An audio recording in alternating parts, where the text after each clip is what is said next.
Dissabte a la tarda, des de la banqueta del Municipal d'Esports, ja exercia el seu nou càrrec. Ferran Garcia assumeix el repte de capitanejar la nau verd i negra en el seu retorn a tercera catalana.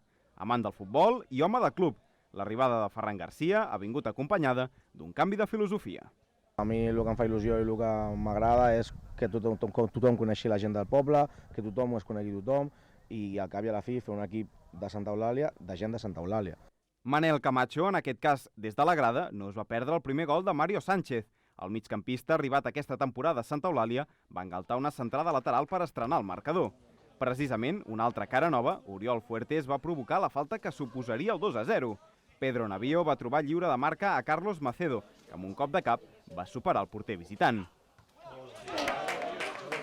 A la represa, canvi de guió. El Santa Eulàlia es va anar desinflant físicament i l'Olímpic La Garriga no va perdonar. Primer va avisar amb 2 rematades al travesser i a la tercera van enganxar per sorpresa a Marc Feijó amb una rematada des de mig del camp.